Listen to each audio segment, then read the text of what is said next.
you are watching Influence Media, PSI TV, the Netflix of biz brands. Hungry?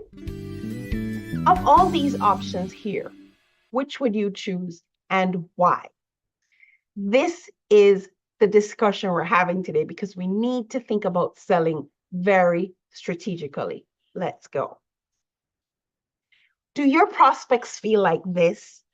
Let's say you are in the food selling business. Do your prospects feel like this? So as you can see here, this young man is hungry. He's gone to where food is available, but he is very overwhelmed. There are so many options available, and he's not sure which to pick. And this is sometimes the market that we're in. And we have an offer, but we're just like everybody else. And there's nothing specifically standing out. And so the customer looks on, I'm like, what do I pick? What do I pick and why? This is the way that a lot of the consumers feel. And so we have to be very much more strategic about how we sell to make the process much, much easier for them and to stand out as the obvious choice. So let's look at a story, what the Bible says, what research says, and it is our goal that you walk away with strategies to increase the discovery of you and your offer. Trudy Beerman here, host and CEO of PSI TV and a doctoral candidate at Liberty University pursuing research and influential reach. So strategic selling, what is it and why does branding matter? Let's go back to this picture. When you think of branding, a lot of people think branding is the logo, the signs, these kinds of things. And that's actually not what branding is. So I asked you before, if you were hungry and these were your choices, which would you pick and why? This is the clue of what branding truly is, because branding is not your logo or how your store looks. It may support your branding, but it is not branding, not truly what branding is. Here's what branding is. So when I didn't go through all the restaurants, but for McDonald's, for example, here's what branding is. It's often associated with affordability, convenience, and it's sometimes criticized as offering unhealthy food choices. What about Chick-fil-A? It's often praised for its customer service, quality of food, and strong corporate values. However, it also faces controversies related to its CEO's stand on social issues, which has even caused people to boycott the restaurant. Subway has faced some challenges in recent years due to its spokesperson going to jail, for example, the story of Jared. But it does remain a popular choice for people seeking healthier fast food options. What about Taco Bell? It's often perceived as offering affordable and tasty fast food, particularly among younger demographics. It has a reputation for its bold flavors and late-night dining options. However, it has faced criticism for its use of processed ingredients and high sodium content in some menu items. Are you catching this? Branding is not your logo. Branding is what people think and perceive about your brand. That is what branding really is. What is the message? What do people think about when they think about your brand? So let's go back to that picture again.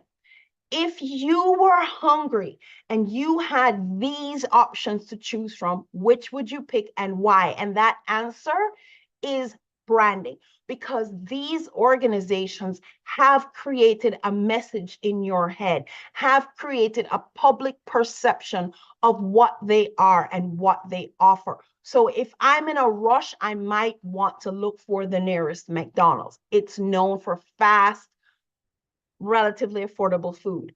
But if I really wanted good food, something that actually I enjoyed, I might actually prefer to go to Chick-fil-A.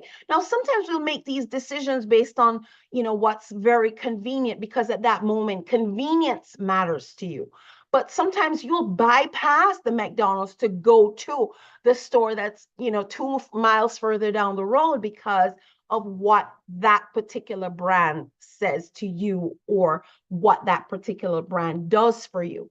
So it's less about the logo, it's even less about the location, and it's all about how the public has come to perceive that brand. So here we ask the big question. What are you doing to position your brand so that it speaks to the customer in the way you want it to speak? Or are you going to put your customer in this frame of mind, this sense of overwhelm? Oh my gosh, what do I do? Where do I go? Nothing is standing out. Nothing is seeming special. Nothing is seeming like worth your time. I don't know about you, but I've walked into a food court before, looked around and walked right out. Nothing spoke to me. So sometimes when you are an option and you're almost like a lookalike, that's where the problem is. So here it is. Here's the problem. So when it comes to the real estate space, if you're in the real estate space, according to the National Association of Realtors, there's 1.5 million realtors in the United States. That does not include real estate agents. So real estate agents are not members of the National Association of Realtors, but they have similar qualifications. So in total, if you're in the real estate space, you're competing with many, many others. That is like the person who wants to buy a piece of property and they're like, oh my God, there are so many realtors. What do I do? Who do I pick? So what we're needing to do is to figure out how to stand out, how to create a perception of your service, of your offer that makes you the obvious choice. So what about that? That's real estate. Let's take a look at some other stats. This is life coaching statistics. So when we talk about life coaching, right now there are 4.3 million coaches globally and 1.8 almost of them in the United States alone. If you are in the coaching space, your prospects are like, oh my God, I need a coach. Who do I pick? Who do I pick? Why should I pick that person? There's so many. That is the thing we're trying to avoid, because if you're just a lookalike, one of many apples, right? Comparing apples to apples. You can't be an apple compared to an apple. This is the type where you are now wanting to be a Granny Smith apple, not just an apple. This is where these nuances come in. So what about if you are an author? According to Amazon, they have as many as 50 million book titles at any given time. So if you're an author and there are millions of people who want to read, they have millions of options of books to select from. What's going to make your book stand out as the one for them to consider getting and buying? Which one is it? So let's look a little bit at what this particular thing goes on to say. Of the 50 million titles, 12 million are Kindle ebooks. Ding, ding, ding, ding, ding, ding, ding. 12 million are ebooks. 12 million are ebooks. There's 50 million books. And I tell you something, ebooks and audiobooks are a growing space in the book market, because people have written their books, but they have not bothered to convert them to the other formats. And because so many people are on the go, they're looking for less bulk and ease and fast. And these are the audiobooks makes it so they can be in their car on the treadmill and they're listening. Or they just have a tablet and they can have thousands of books available on a tablet instead of physical books that take up weight and space. So sometimes the things that we need to do to stand out are very tiny. For example, in the real estate space, according to this research, it says 3 out of 4 marketers say video has a stronger return on investment than photos. And yet it goes on to say only 9% of agents create listing videos. Guys, if videos are proving to be more return on investment than photos, why is it that so many realtors are still only using photos and only 9% are actually creating videos? Sometimes what it takes to stand out does not have to be a big effort. Sometimes it just has to be a different effort or an extra effort. But you can't, you need to start standing out. So sometimes what it takes is that you need to think, what is it that seems hard to the others? Seems hard to the others. Do that. Let me tell you something. Ever since I've been in the TV space, I cannot begin to tell you how many people I've come across. I can't even believe it's still so today with TikTok and everything around. But there are many people who still don't want to show up on camera. Don't want to show up on camera. Trust me, I had to get over my I feel fat on camera. I don't like how I look on camera. I had to get over it, just like some of you are struggling with, but you have to get over it because being on camera and making that video is going to set you apart from the others who are not bothering to do that. So it's not necessarily that the thing is hard, but it may seem hard. And if it seems hard, if it was easy, everybody would be doing it. And if everybody's doing it, you become part of the same old, same old. So sometimes a strategy is to look for what seems hard and do that thing because the others aren't bothering to do that thing. Sometimes it means just making that little extra effort or smiling, hugging babies, meeting people. This is the difference between the politician that's running and trying to make headway in his community and the others that don't. Okay, sometimes we have to do these little things. There's a clue from the Bible that I think is going to be a winner every single time if you take the time to do these things. This is the fruit of the Spirit. Galatians 5:22-23. But the fruit of the Spirit is love, joy, peace, long-suffering, gentleness, goodness, faith, meek, temperance. Against such things there is no law. Okay, how does this apply?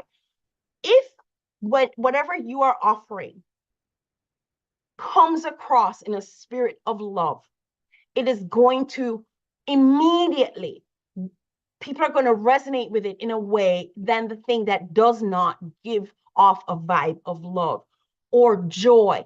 Does the thing spark joy? They're excited about it. Does it bring peace? Sometimes peace is a huge component that you're trying to sell.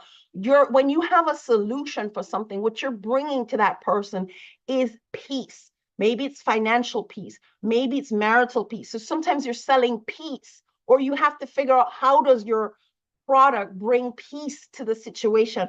Long suffering helps people persevere. It's gentle instead of rough and abrasive. It's good. It's humble. These are the things. If you can bring these elements to your offer, to your service, you're going to go a long way, because against these things there is no such law. And the thing is that the fruit of the Spirit, you can try to manufacture these things, but it really is a manifestation of what's in you. So those of you who are Christian, Christ believers, you should be manifesting the fruit of the Spirit. So one of the things that I know that separates PSI TV from our other competitors is the fact that I show up and people are seeing my face. The other TV brands, you don't see the owner. They're still a faceless brand, and you're calling a faceless company, and you're getting a faceless customer service person who may or may not care. I don't know. But I am out there. You can get to know Trudy, and you get to hear directly from me. And I speak to all my prospects because this is a side of the business that I love, and that's probably why. But I want people to catch that vibe of love, that I'm bringing peace to the chaos, that, I'm coming at this in goodness, and I'm here for the long haul. And I really think that that is going to be a huge piece for the brand of PSI TV in the long run. Now, it's going to take time, because right now, some of you have never even heard of PSI TV, but some of you who have are beginning to form an opinion. And what we're trying to do is to guide that opinion forming, right? And that has a lot to how we show up with our brand. And that's what I'm inviting you to do. How do you want the public to think about your brand? Not the logo, but it's like, oh, McDonald's, fast, affordable, quick service. It may not be the greatest food, but it's food. Okay, that's kind of what it is. How do you want the public to think about your brand? That's true branding. And that is where strategic selling is going to happen, because your brand is going to have that person drive those 2 extra miles to come see you versus just grabbing the thing that's right here, especially when your brand seems different to theirs. Because if yours is just another same old, you have not done enough brand differentiation yet. So short and sweet today, guys. You're going to resonate to attract. You're going to resonate to attract. So if someone goes to the food court, they now have options. And if you bring a family to the food court, like in the story earlier, a whole family's there, but they're going to go their separate ways. And although they're one family and they all are hungry, each person is going to have a preference. So you're never going to be all things to all people. You're never going to be all things to all people. So you are going to have to differentiate yourself in such a way that that particular differentiation is going to appeal to your audience and your audience very specifically. You want to go from being unknown to discovered, one of many, same old, to standing out and being the preferred choice.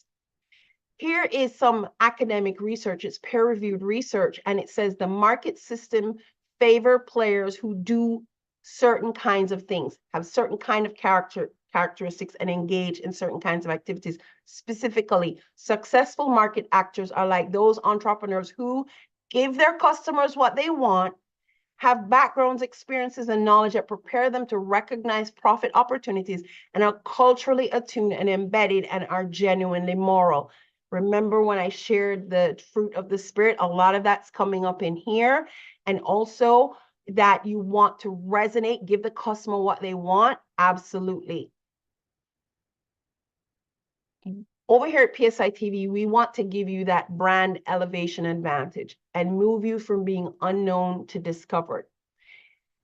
You can do nothing and everything remains the same, or you can be a guest on PSI TV. I also encourage you to consider taking our Reachology quiz, and it's going to give you your baseline score of where you are right now in terms of your influential reach, and identify the gaps so that you can close those and become more influential, be a bigger fish in a bigger pond. At the end of it all, you will be the one people want to hear from, the first thing that comes to mind for what you do, and even recognized by people you don't know. Trudy Beerman here, super simple to find, and I do look forward to connecting